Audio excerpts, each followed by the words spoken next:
27 shots, one of the two best teams on the planet, and a 40-year-old keeper playing his club football in Portugal's second division, kept every single one of them out. The scoreboard read 0-0. The record books cracked open. What you are about to hear is two stories wearing the same jersey. One is about the most improbable clean sheet in recent World Cup memory. The other is about the system that made sure the woman who raised the man behind it could not get into the building to watch. One afternoon, one empty seat, two very different kinds of history. Stay with me, because the part that should make you angry comes before the part that makes you cry. Before this tournament kicked off, had you ever heard of the Cape Verde national football team? Most people outside West Africa had not. Hold that thought, because by the end of this video, you will understand exactly why that is about to change. His name is Josimar Dias. His nickname is Vozinha, Portuguese for little grandmother, because as a kid, older boys knocked him around on the pitch and he ran back to his grandparents. The name stuck. Those grandparents were not just a footnote, they raised him entirely. He did not turn professional until 25, late enough in football to make most scouts stop reading. His early career ran through Angola, Moldova, Cyprus, Slovakia, cold, half-empty grounds and towns most fans could not find on a map. By 40, he was still at it, playing for Chaves in the Portuguese second division. Nobody outside Cape Verde was watching. That changes when you shut out Spain. Picture the scene in the draw room.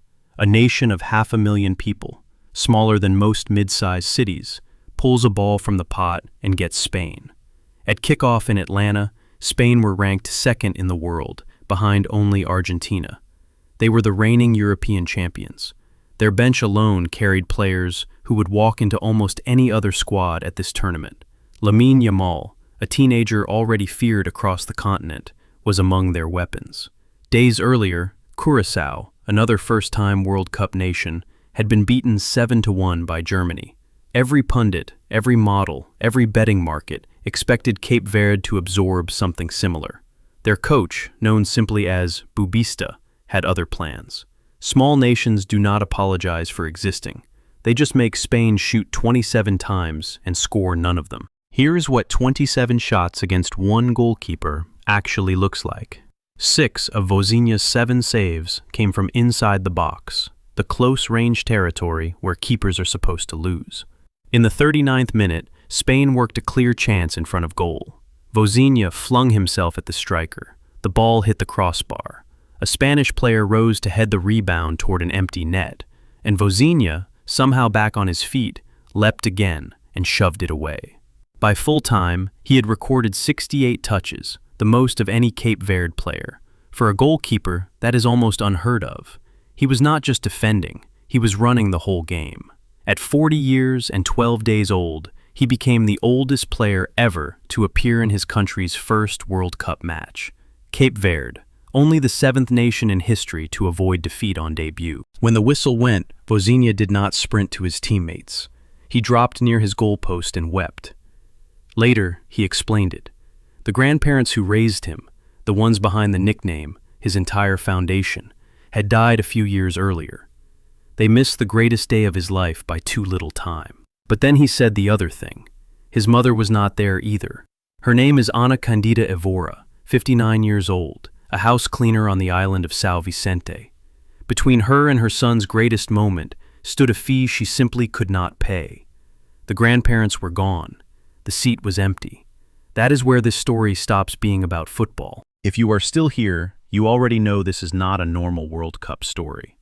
Subscribe before the next block, because what the U.S. Visa bond policy actually did to families like Anna's, and how fast the machine moved once the world started watching, is exactly the kind of thing this channel covers every few days while the tournament runs. The Blue Sharks are not done. Neither are we. So what exactly kept Anna out? The United States had introduced a visa bond for travelers from countries with high overstay rates. Cape Verde was on the list. To enter, applicants posted a deposit ranging from $5,000 to $15,000. For a house cleaner on a small Atlantic island, that number does not represent a stretch. It represents an entirely different economic universe. Critics had warned for months that this policy would hollow out the human texture of the tournament, pricing out the mothers and grandmothers who saved for years to watch their child under the lights. The rule had been paused for some ticketed fans, but many families said the change landed too late to matter. The door did not slam shut on Anna. It was never really open. Ask yourself who a World Cup is actually built for, and then look at the empty seats. Here is the contrast that cuts deepest. The day before the match, Anna went on national television in Cape Verde and made a promise to the whole country. Not a single ball would get past her son. The next afternoon, against the reigning European champions and their 27 shots, not a single ball did. She called it, exactly, publicly, on the record, and watched it happen on a screen 4,000 miles away. A 2024 Migration Policy Institute analysis found that financial bonds of this scale disproportionately block low-income applicants from developing nations, while producing little measurable reduction in overstay rates. The bond did not protect a border. It kept a mother off a plane. She predicted history. She watched it alone. This was not a bureaucratic accident. Families had flagged these bonds long before kickoff. The system worked as designed. It just caught the wrong person in a frame the whole world was watching. Here is the revealing part. Not that the world noticed, but how fast the machine moved once it did. Before the match, Vozinha had roughly 50,000 Instagram followers. Within hours, that number crossed 1 million, then 2, then several million. A Brazilian commentator urged the entire internet to follow him. The entire internet obliged.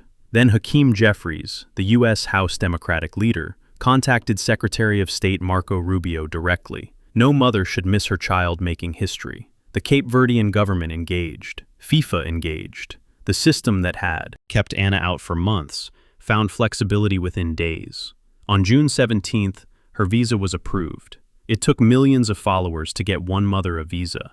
That is not a resolution. That is a stress test the system failed, and only passed because the cameras were pointed the right way. Picture the scene now being written. Cape Verde versus Uruguay, Miami, this Sunday. Anna in the stands for the first time at a World Cup, watching the son she promised the world would not let a single ball through. The football stakes are real. That draw against Spain reshuffled the entire group. In this expanded 48-team tournament, 1 point against the second-ranked side puts Cape Verde in genuine contention for the knockouts. Beat or draw Uruguay and they stay alive. They close against Saudi Arabia in Houston on June 26th. CIES Football Observatory projects that by 2030, first-time World Cup nations will account for nearly a third of all group stage participants. Cape Verde's run already looks like a blueprint. 1 point against Spain did not just matter. It opened a door. Watch the man in the gloves on Sunday. Then look up into the stands. The seat will not be empty. A boy raised by grandparents on a 500,000-person island. A keeper who turned pro late, drifted through leagues nobody watched, and was still at it at 40. On the biggest stage in football, he shut out the second-best team in the world, and wept afterward because the people who believed in him most were not there to see it. What this afternoon exposed is simple. A World Cup that cannot get a house cleaner onto a plane to watch her son make history has a problem that goes deeper than paperwork. The machine only moved when the whole world was watching.